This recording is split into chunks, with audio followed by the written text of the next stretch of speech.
이사야서 9장. 이번에 또 이사야서 9장을 이렇게 제가 보면서 이 선지서 이야기인데 참 이사야 참 대단한 사람이구나 하는 걸 알았어요. 장장 66장에 이르는 이사야는 이스라엘은 보게 되면 사실 우리 보통 보면 우리 역사할 때 선사시대, 막 역사시대 이렇게 하잖아요. 하나 이제 시족 공동체가 모여서 부족 국가를 일으키기 시작하잖아요. 그래서 이게 부족 국가를 이루는 데 있어서 무기가 중요한데 청동을 칼로 쓰면서 그게 청동 시대라 하죠. 그때부터 힘 있는 사람들이 신무기가 청동기였어요. 그걸로 칼을 만든 사람들이 이제 나라를 세우죠. 우리나라도 고조선 아시죠? 그때 이제 바로 청동 문화라고 생각하면 되겠죠. 마찬가지입니다. 그 시대가 어떤 시대냐? 아브라함 때예요.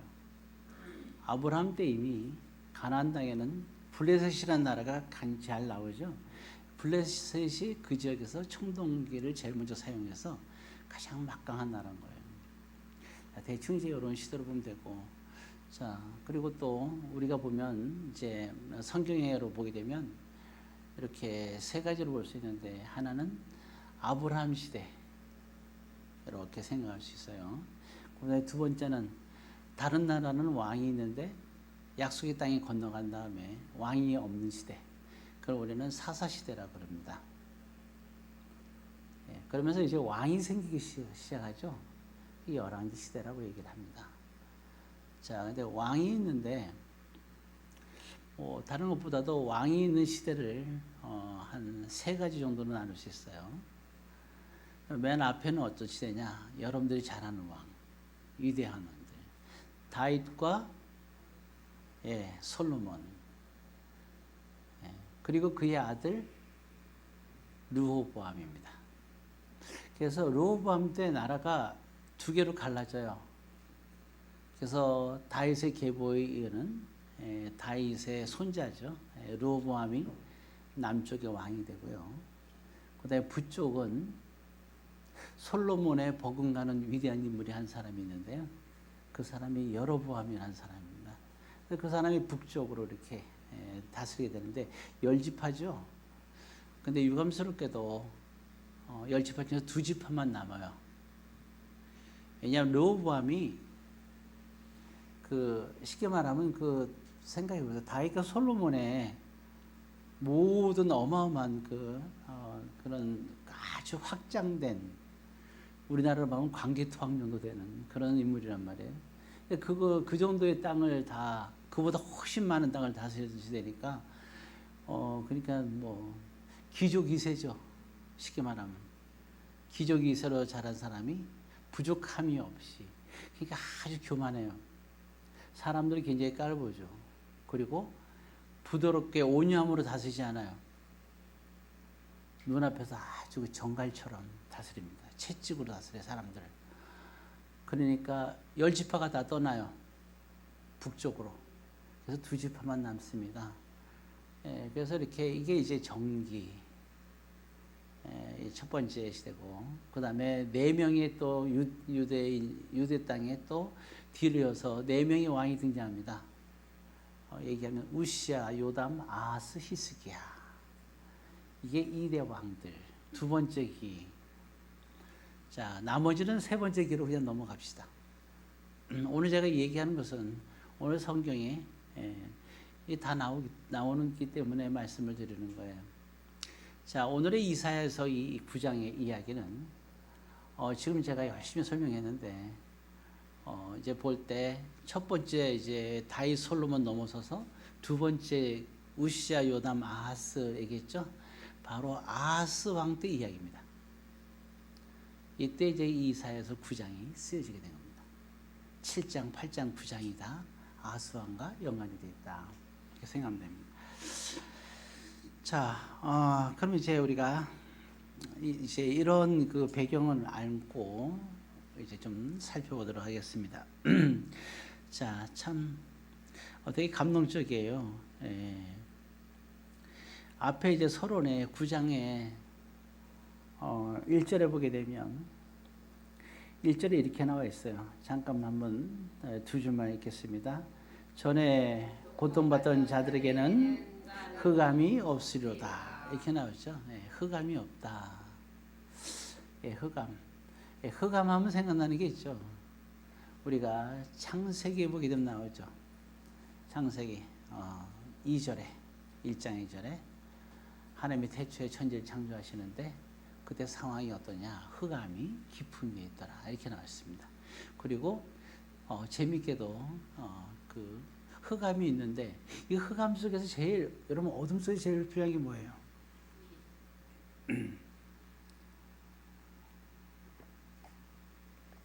그렇죠. 빛이 필요하죠.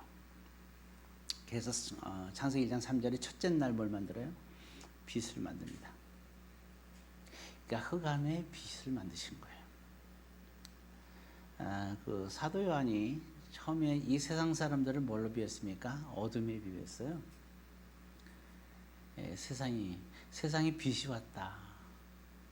그런데 세상 사람들이 이 빛을 알아보지 못하더라.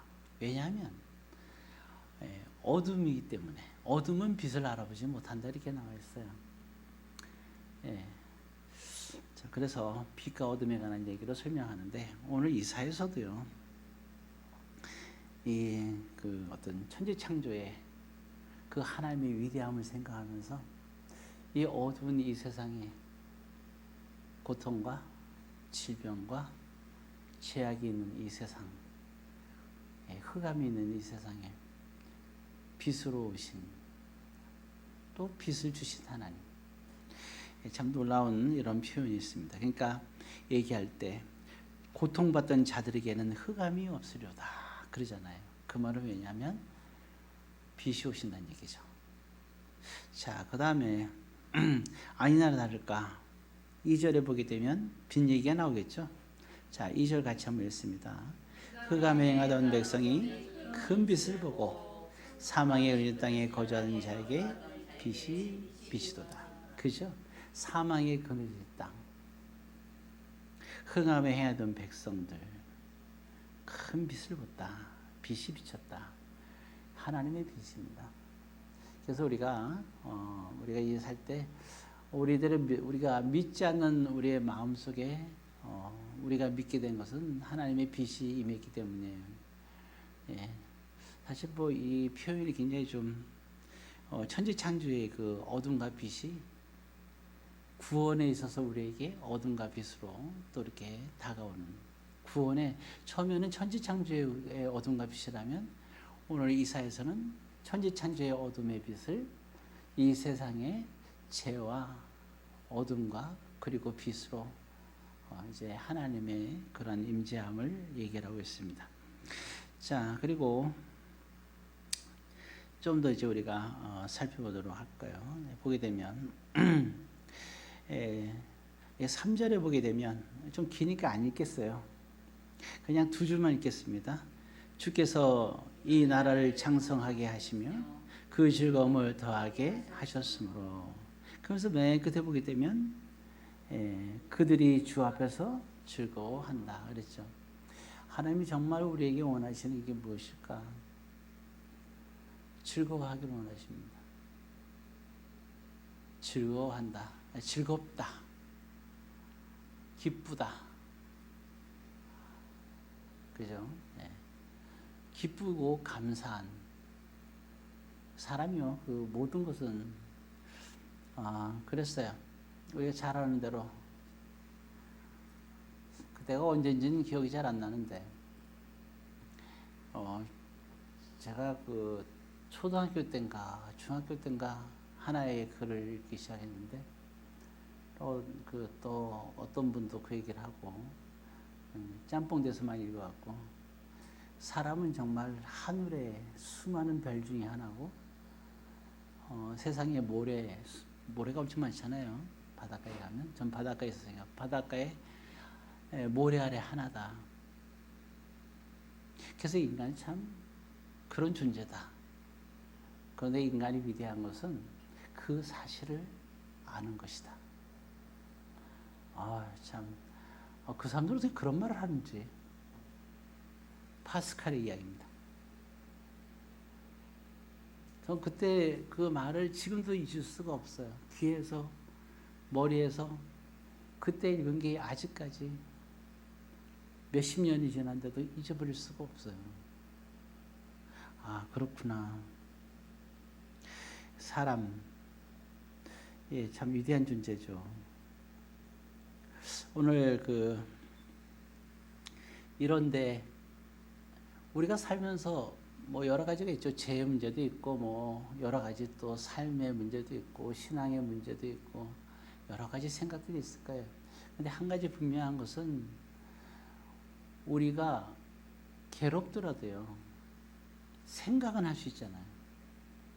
마음 먹을 수 있잖아요. 즐거워해야지. 주 안에 있는 사람이라면 즐거워할 수 있습니다. 하나님이 기뻐하시니까 우리가 즐거워하는 걸 기뻐하세요. 일단 우리가 세상 일이든 주의 일이든 어떤 일을 하는 거 이전에 즐거움이 있어야 돼요. 열심히 주의 일을 하는데 마음에 얼굴에 근심만 쌓이고 힘들어하고 즐거움이 없다면 돌이켜봐야 됩니다. 우리가 육신이 아픈 거는 또 삶이 고달픈 건 어쩔 수 없지만 적어도 마음만큼은 우리가 즐거움을 선택할 수 있어요. 네, 그게 다르죠.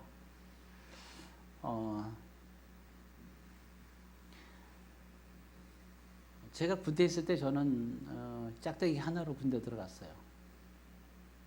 예, 짝대기 하나 딱 달고 멋있게 들어갔는데요. 나중에 4개 달고 나왔는데 근데 이제 제가 군부대 지금은 제가 근무하던 데는 그런 사람들이 없었어요. 그래도 전 그 밑에 부하들이 많았어요. 짝대기 하나인데 70명을 가르쳤어요. 예, 지금은 이제 그런 말이 안 되는지 없었더라고요. 다 이제는 위에 뭐 장교들만 지금 돼 있더라고요. 아무튼 그런데 그런 데 생활을 하나님께 사게끔 하셨습니다. 근데 하사관도 있었어요. 근데 하사관들이 늘 자부심이 있었어요. 친구처럼 지냈거든요. 야자하면서. 참 이런 군대도 없어요. 네. 근데 하는데 저도 존댓말하고 자기도 존댓말하고 계급은 낮았지만 위치가 그랬기 때문에 서로 존댓말을 했습니다. 근데 걔네들이 자부심은 그래요. 너는 네가 강제로 끌려왔잖아. 저보고 그러는 거예요. 어떻게 맞는 얘기를 하는지. 주님의 말씀 같아요. 아주 맞는 말이고 맞아 끌려갔어요. 생활을 했습니다. 근데 자기가 그랬나? 우리는 내가 선택해서 자원해서 왔어. 그 말이 맞잖아요. 그런 것 같아요. 예. 참 자원 똑같은 군대 생활하는데 자기들이 자원했다는 거죠. 믿음 생활하는 것도 마찬가지예요. 그냥 억지로 이렇게 생활하는 것보다도 여러분 마음을 먹고 생활하는 게 좋지 않겠어요? 예, 마음으로 선택하는 겁니다. 신앙은. 그거 보면 그랬어요. 우리가 고자에 대해서 얘기할 때도 하늘로부터 난 고자가 있고 자기가 믿음으로 스스로 된 고자가 있다고 얘기했어요. 이 세상은 그래요. 믿음도 마찬가지입니다. 또 어떤 사람은 믿음이라 그러니까 예수 믿음 구원한다 때 그 믿음 생각해 보십시오. 이제 그 전에 기도에 대해서 한번 얘기해 볼까요? 방언이죠, 방언. 처음에 방언하는 사람들이 얼마나 멋있어 보이는지 저도 하고 싶어갖고 몸부림을 친 적이 있어요. 그래서 소리만 꽥꽥 질렀더니 이상한 소리가 나오긴 하더라고요. 근데 이게 방언인지 아닌지 헷갈리는 거예요. 나중에 보니까 방언이 아니고 입에서 만들어진 조성어인데 그것도 거룩한 언어예요. 전 조성어를 했습니다. 근데 어떤 분은 제일 신경질 날 때가 뭐냐면 영어 공부를 할 때 너무 잘하고 싶은데 어떤 사람은 방언을 받아갖고 영어로 하는 거예요. 영어로 말하고 영어를 알아듣는 거예요. 그래서 제가 하나님께 기도했죠. 하나님 저에게도 영어 방언을 주세요. 응답은 안 하시더라고요. 제가 신경질 나고 무지하게 영어 공부를 했어요. 지금 이제 영어로 기도할 수 있고 들을 수도 있고 해요. 근데 하나님은 안 주신다. 이게 방언을 하면 성경에 나와 있더라고요. 깜짝 놀랐어요. 너희가 방언으로 하면 너 무슨 기도하는 줄 아니? 몰라요. 왜냐하면 방언 기도는 자기가 원하는 대로, 혹시 여러분들 기도할 때 어떤 기도 제목으로 방언으로 기도할 때 내가 원하는 대로 기도하면서 방언으로 한다. 그건 그렇다면 방언이 아니고 조성어라는 거예요. 조성어도 거룩한 겁니다. 방언은 절대로 내가 의도한 대로 나오지 않아요. 방언과 조성어의 차이는 거기 있어요. 찬송가, 복음송가가 다 거룩하죠. 조성어와 방언도 거룩해요. 조성어와 방언의 차이점은 거기에 있는 거예요. 근데 저도 말씀에서 묵상할 때 그래요. 여러분, 우리 기도할 때 하나님께 기도하면서 내가 마음 먹어서 하나님께 기도하는 거하고, 내가 기도는 1시간, 2시간 잔뜩 했는데 아무것도 모르는 거하고, 내가 뭔 기도인 줄 몰라. 어느 쪽이 더 유익할까요? 아무리 믿음이 초창기에는 방언이 당연히 유익하죠. 나중에도 유익하고 거룩한 건 맞아요. 다 거룩한 건 맞는데, 그래도 한마디라도 하나님 앞에 내가 나의 기도를 하는 게 필요하지 않겠어요? 그건 방언으로 안 되거든요. 방언은 철저하게 하나님 편에서 기도해요. 내 편에서 기도하는 게 아니고 내 입술을 통하여.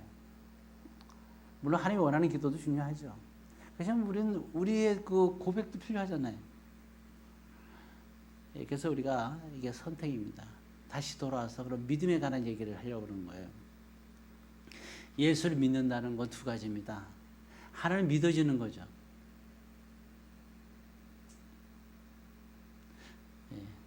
이것도 참 그거 하기 전에 방언 얘기 하나 더 해야겠다. 그럼 여러분, 방언은 하는 사람이 있고 안 하는 사람이 있어요. 그 왜 방언을 할까요? 얼마나 믿음이 없으면 방언을 시키겠어요.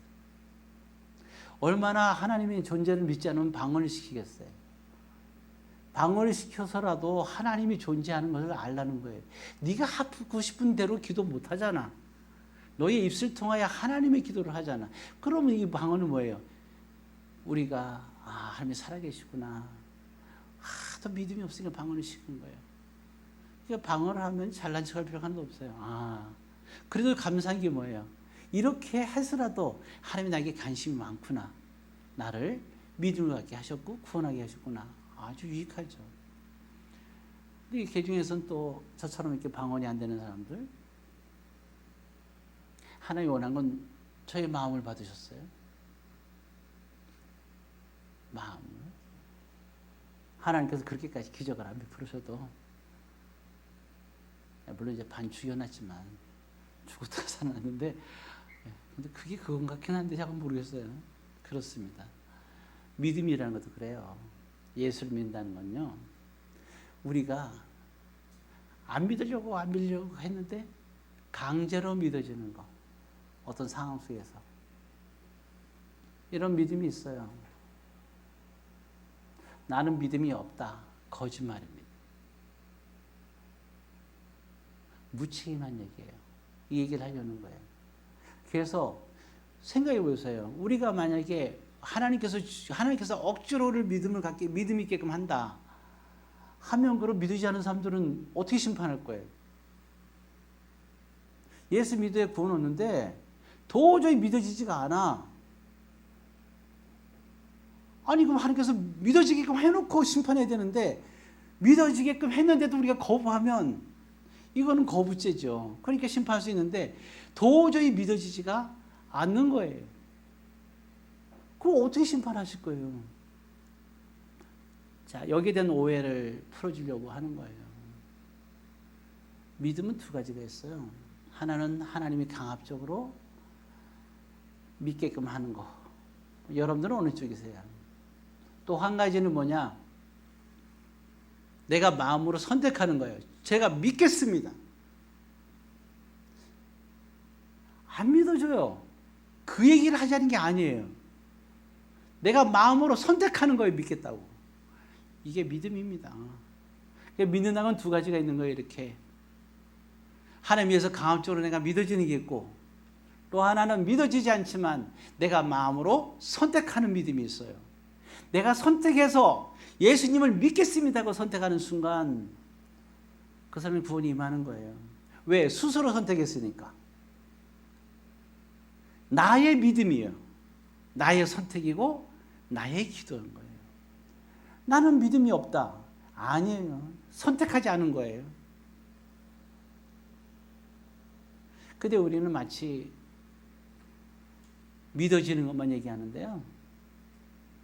성경은 그렇게 얘기하지 않아요. 성경의 열매를 얘기하죠. 9가지. 사랑, 희락, 화평, 오래 참음, 자비, 양선, 충성, 온유, 절제. 이게 다 저절로 되나요? 안 되잖아요. 온유한 자는 땅을 기업으로 얻을 것이라는데 온유? 그냥 가만히 있으면 저절로 되나요? 안 되잖아요. 마음으로 우리가 결단하고 의지가 있어야 되는 거 아니에요? 성령의 열매도 하나님의 형상이잖아요. 하나님의 형상도 우리의 지정의 인격도 이렇게 우리가 마음으로 결단하고 노력할 때 그 열매를 맺을 수 있는 거 아니에요. 그럼 성령의 열매도 마음으로 결단하고 선택했을 때 되는데 믿음이라는 것도 우리가 마음으로 선택하면 당연히 되는 거죠. 아까 그랬잖아요. 내가 지원하면 하사가 아니라니까요. 내가 선택했던 자부심이 있는 거예요. 믿음도 내가 선택하면 자부심이 있는 거예요. 왜? 내가 선택했으니까. 그러니까 이 믿음은 이렇게 두 가지를 다 귀중한 거예요. 자, 일단 믿음에 관해서 그렇게 쭉 길어졌네요. 자, 그리고 일단 또 보게 되면 거기 4절에 보게 되면 이 4절에서 제목이 나온 건데요. 자, 한번 읽습니다. 이는 그들이 무겁게 맨 멍에와 그들의 어깨의 채찍과 그 앞제제 막대기를 주께서 꺾으시되 미디안의 날과 같이 하였음이니라. 자, 갑자기 이게 얘기를 하는데요. 이때 이 말을 듣는 사람의 대상은 아하스 왕입니다. 이때 아하스 왕 때는요, 위기가 다가와요. 아하스 왕 때 이제는 그 아하스 왕은 남쪽의 왕이에요. 근데 북쪽의 왕이 이제 아람이란 나라였어요. 아람. 굉장히 강력한 나라인데요. 아주 거친 나라입니다. 아람 왕하고 이스라엘 왕이 두 개 연합으로 이제 남쪽의 유다 땅을 공격해 들어옵니다. 자, 이러한 위기가 있어요. 이러한 위기 때 이사야가 찾아온 거예요. 아하스 왕을.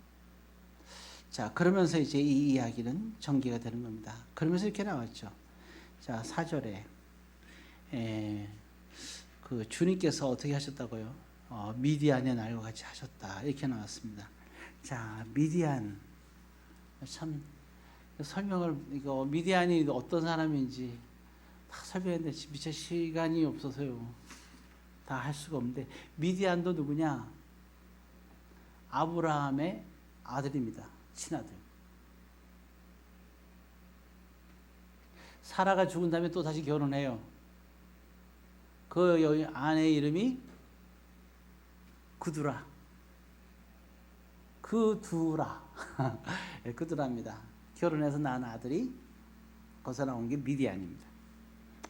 자, 그런데 나중에 이제 동쪽으로 가게 되는데, 자, 이 미디안의 날을 얘기하죠. 미디안이 날처럼 하실 것이다. 미디안이 강성한 나라가 되어서 어떻게 하느냐? 그 사사 시대 때, 아까 사시대 얘기했죠. 왕이 없는 시대, 약속의 땅에 있었던 시대. 마지막 사사가 사무엘이잖아요. 그때 이제 미디안이 쳐들어와요. 그래서 7년 동안 다스립니다. 7년을 다스려요. 자, 그러니까 하나님께서 사사를 세운데 봤더 그때 세운 사람이 사사 기억나나요? 드보라 다음에 스는 사사. 약간 소심하면서도 세밀하면서도 또 용기를 가지는, 우리처럼 평범한 심성을 가지고 두려울 줄 아는데 그럼에도 불구하고 또 하나님의 일을 크게 쓰이는 사람 기드온입니다. 기드온이 전쟁을 벌이는 거예요. 자, 참 재밌어요. 자, 전쟁에 나가는데 기드온이 병사를 몇 명 갖고 데리고 나가느냐? 나중에 여러분들 사사기 6장을 한번 참고하시면 됩니다. 지금 볼 수 없어요. 근데 이때 기드온이 데려간 사람들은 병사가 300명. 미디안의 사람들은 얼마냐? 13만 5천 명. 몇 대 몇이에요? 1대 450. 우리나라도 있죠. 위대한 장군. 순신 장군님. 성을 빼니까 이상한. 이순신 장군입니다. 우리 그 유명한 명량해전. 자, 우리나라의 배가 몇 척 있었어요? 13척 있었습니다. 12척이라는 얘기가 나오는데 13척이죠, 정확하게. 자, 13척이에요. 그러면 일본 애들은 배가 몇 개였어요?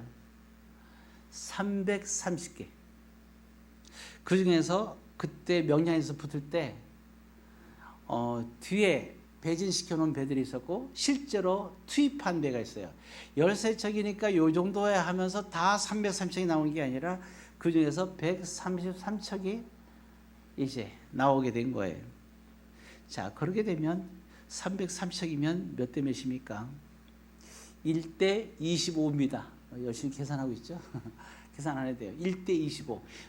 대단하죠? 근데 거북선은 있었어요? 없었어요? 없었습니다. 다 불에 탔죠? 그래서 없이 싸웠습니다. 1대 25. 이건 기적이죠? 13대 330. 이게 말이 됩니까? 근데 여러분, 성경에 더한 이야기가 있어요. 기드온 이야기. 1대 얼마?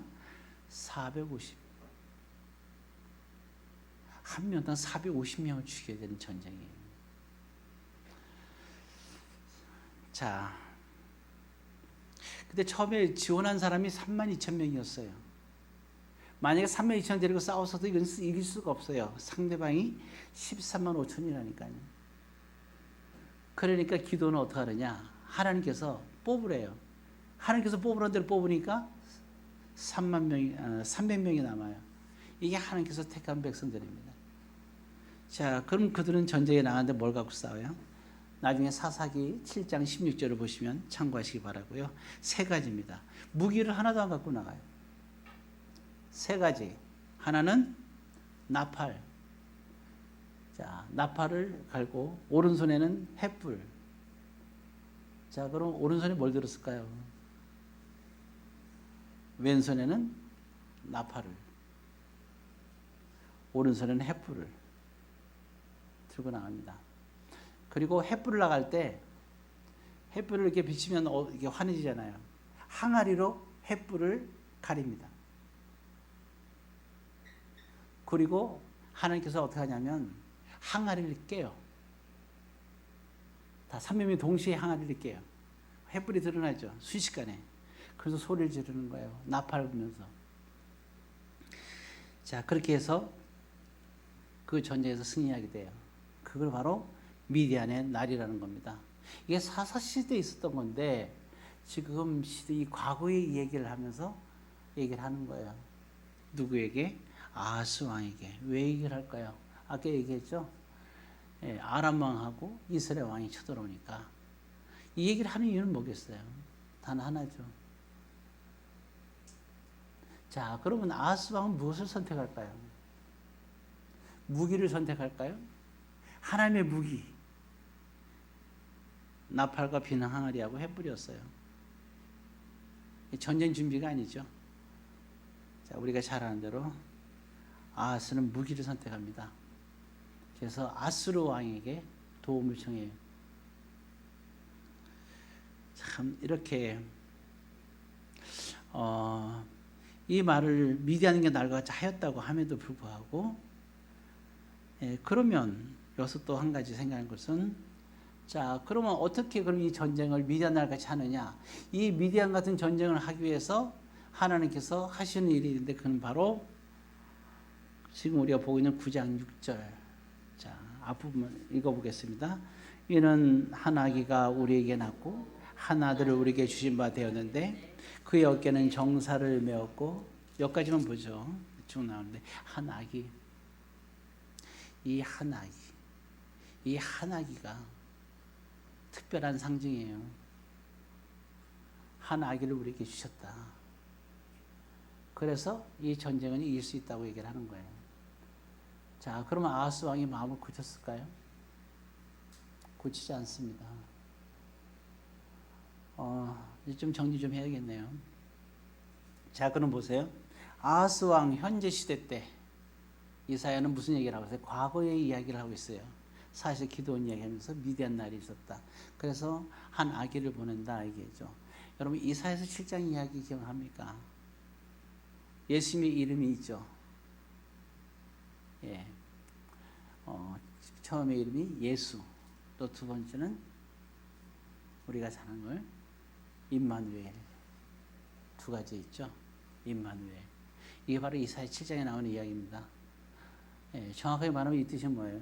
처녀가 잉태하여 아들을 낳고 두 번째는 또 우리와 함께 한다는 의미로 같이 연결돼서 생각할 수 있어요. 이사야가 아하스 왕이 그랬거든요. 너가 자꾸 내 말을 안 믿는데 그럼 징표를 보여줄게. 너 처녀가 잉태해서 아들 낳는 걸 봐. 그 한 아기가 태어날 거야. 이걸 보고 너는 하나님을 믿고 하나님을 의지해. 이렇게까지 얘기한 거예요. 근데 아하스 왕은 그걸 거절해요. 그게 바로 7장의 이야기입니다.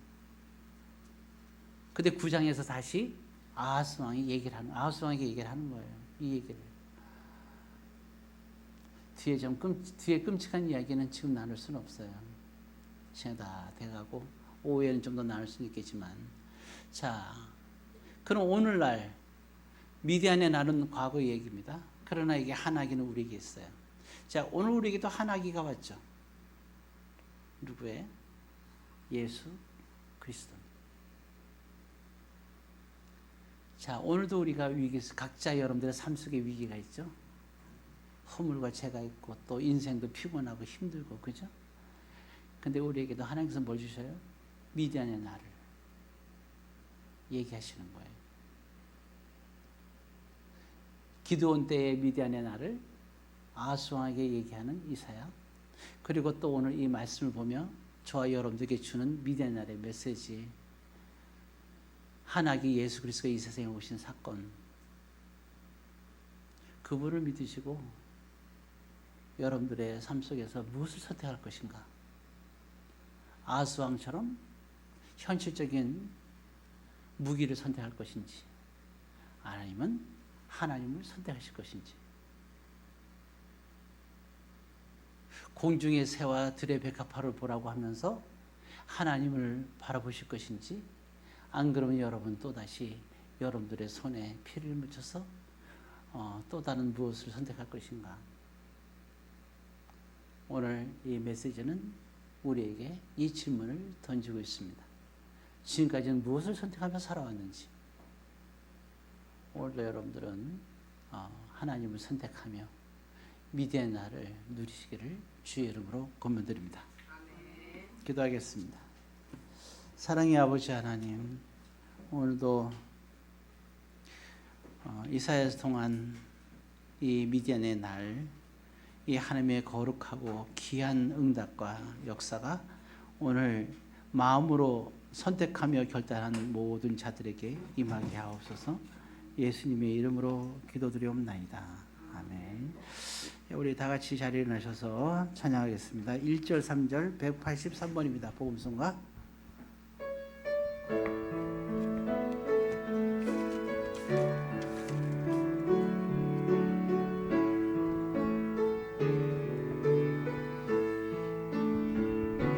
멀고 험한 이 세상 길, 소망 없는 나그네의 길, 방황하고 헤매이며 정처 없이 살아왔네.